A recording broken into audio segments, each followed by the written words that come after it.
actual fact, I was on the university site at Shortland before that one brick had been laid. I can remember it very clearly.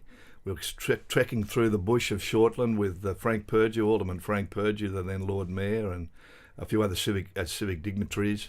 And we're walking through, and we came across the most notorious two-up ring that's ever been operated in Newcastle. We didn't tell Frank. Frank was a very religious guy, and we didn't tell Frank. We let that go. But that was about 2 years before they laid the first brick, before the McMullen building was built. And I was a young journalist with the Newcastle Sun, and we were taking pictures of the site, and it was beautiful, apart from the two-up ring. Let's just follow that two-up ring for a second. So this was what was the story behind that? Did you ever find out? It had flourished. Yeah, the two-up ring had flourished for years. We knew. Our journos knew it was up there, and but the cockatoos weren't the white variety. They were the guys who were out there looking for the police, and and it was probably the worst kept secret in Newcastle. Yeah. But any famous busts from that? Oh well, they would have been caught. They would have been caught a number of times, but it was just those days when two-up was almost legal, know, particularly on Anzac Day, it was fine. But but lots of money changed hands on the site of the university well before it was the site of the university. Yeah. So back then, you mentioned you were a young journalist with the Newcastle Herald. Mm-hmm. Now you're involved with the university. What's your role currently? I'm the president of the Friends of the University, Kev, and have been since 1996. I was a member of the Friends before that, and vice president, and then became president. Okay. And we've seen some wonderful things happen there. So now if we go backtrack to when you were that young journalist with the Newcastle Sun, how did you get involved with the university then? You came to study here? Yes, I did. I was 30 years of age. I had 3 small children, and my wife gave up her role as a nursing consultant while the kids grew old enough to go to school, and let me go and do my thing at the university. Now, I felt at that time that I'd been making my living out of the written word, but I just hadn't read the great writers, as many as I should have. So that's what happened, and I was in love with English and history, and I did all-night courses. The exams were during the day, always in November, and every November after every exam we'd take the family away so I could vegetate up at the Barrington Tops. But it was just a wonderful time for me because I learnt so much from, and the lecturers, there were some great characters then. Godfrey Tanner, Dennis Biggins, who was my Shakespeare lecturer. There's so many wonderful characters on the Norman Talbot, who would entertain us, particularly if he'd had a few wines during his lunch break. they were just classical people. They were all wonderful people. So I did that, and then graduated in 1973. And McMullen was then the Chancellor, and he gave me my testama. Ock Mutey was the Vice Chancellor, and since then I've seen seven Vice Chancellors come and go, and it's been a wonderful parade, really. It's been great fun. So, Vic, from those first days when you walked onto the site with the Newcastle Sun to take photographs of where this was all going to happen, then you joined around 1973 to become a student as such. 69. 69? Yeah, 69. I graduated in 1973. Okay, yes. So here we are now, 2015, the 50th anniversary of Newcastle University. Can you even elaborate slightly on the changes you've seen over that many years? Well, it's been incredible. There have been some crises. I mean, the biggest crises that we faced, the university faced, I was on council then, and I was also warden of convocation, which was the graduate body in those days. Sounds like a warden sounds a bit like a jail, doesn't it? But it wasn't. That was the official term, and that became the alumni, and it was broadened a little bit. Not only graduates, but other people could join the alumni. And instead of being a warden, you were a president. But I had a really great time, and the big crisis was amalgamation. That was when we put High He, which was the College of Education, and the Conservatorium, and the university together. And quite frankly, that was a huge problem for in many regards, because what happened, the then Vice Chancellor Morgan did his best to give everybody a chance to keep their jobs, which meant that the salary overflow was enormous, and then that had to be dealt with the following Vice Chancellor, Raoul Maudsley. and there were a lot of jobs went. And what year are we talking here? We're talking here 1970. What about 75, 74, 75, I think. I graduated in 73, became Warden of Convocation, 75. Yeah, it would have been round about, anyway, the late 70s it would have been. And, it was a 2x2, it was a Noah's Ark principle situation there, unfortunately. And there was nothing that could be done. Lots of people came with dual role. They had dual roles in those days. There were people who were teaching, let's say, education over at High He and education at the university. So they both came on staff. So that was a major problem. That was probably the biggest change in my time, the amalgamation. It was forced upon both the university and the college by the government. And it happened not only in our area but around Australia at that time. That was a big problem. But there's been some wonderful developments. I mean, I graduated.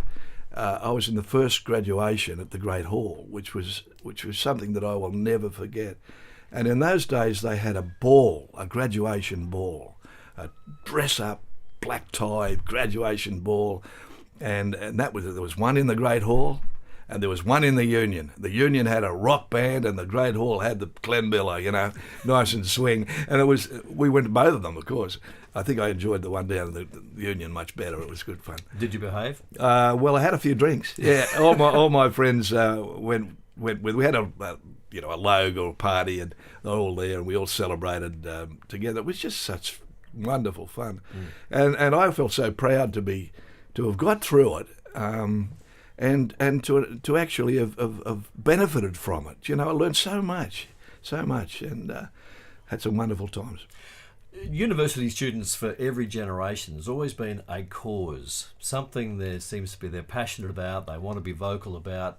Was there anything like that in your time here at the uni? Yeah, well, there wasn't too much. We were a really quiet sort of student body, I believe. We didn't have the numbers for a start, and we didn't. There weren't too many major demonstrations.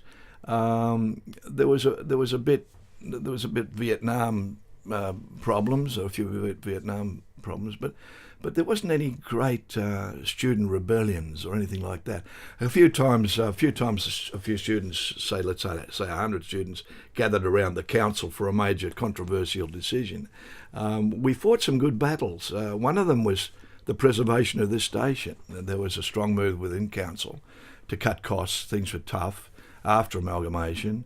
And I remember fighting very hard inside council with Peter Hendry, who was a master of the university and was deputy chancellor for many years, a wonderful fellow.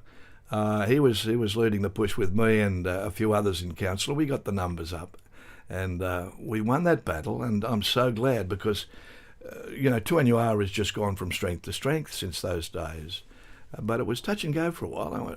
We had a few fights. Well, we thank you for the fight, Vic. Otherwise, we wouldn't be sitting here talking. That's exactly right. I'm very proud to be here talking to you, and it's been Tuanua has been a wonderful asset of the university over the years, no doubt about that. In your time here at the uni, was there anyone that you went to the university with who's sort of gone on to do other great things that you can recall? Or no? Oh yeah, I had I did uni with a great journalist mate of mine, John Armstrong, who was actually employed at the university when he graduated as the PR, and he was just a wonderful fella, and we did lots of things together. Brian Ralph, who was one of my predecessors as Warden of Convocation, was a great mate of mine. Both unfortunately have left us, but I made some great friends.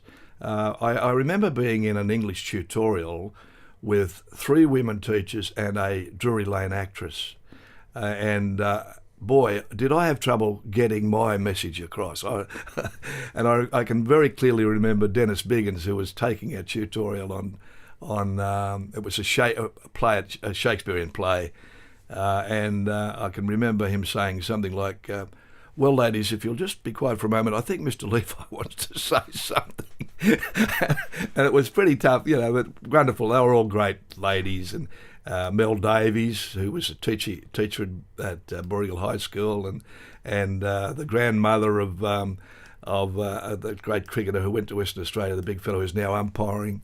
I can't think of his name now, but also there was Jackie Simons, who was the Drury Lane actress, wonderful lady, wife of a well-known surgeon in the town. They were all great people, and we stuck together like glue. You know, even though we were sort of fighting one another for better marks, it was great. There was great camaraderie. The uni was a lot smaller. We had access, so much easy access to the the lecturing staff. If we had a problem, we would just go there and say, knock on the door and say, look, I'm having a bit of trouble here.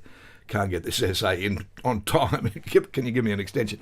And those sorts of things. That was marvellous. And, I just fell in love with the place. Much later, when I was with the Friends of the University, we produced a book. That was one of the things we did, called the Bushland Campus, with some great knowledge from the people who were, knew all the animals and all the plants, and that was great. Actually, the Friends of the University have been a wonderful organisation, formed by Lorna George, the wife of one of our early Vice-Chancellors, Don George. Professor Don George followed Auchmuty, who was a classic, an Irishman with great wiles, very clever old fella. And Don was a lovely bloke. He died quite recently, went to his funeral in Gosford. And Lorna went down to New South Wales and took three ladies, Gwen Hamilton, and a couple of other ladies went down to New South Wales to look at their book fair, and came back and said, we'll do one of those, and started very small. And we've built that up over those 25 years, every second year, to last one we had raised us $89,000 for the university. And the next one on August 7, our 50th anniversary book fair, will hopefully get to the 100,000. That's what we're aiming for. Now, most of that money these days we like to give to students, and because we see students. If we can help students, we're helping our nation. We're helping prepare for the future, because these young men and women are our future. They are our future. There's no doubt about that. So we've got 8 scholarships worth $2,000 each, and to keep those running, we invest $40,000 per scholarship. So we've invested something like $250,000 in scholarships to go forever. We top up every now and again.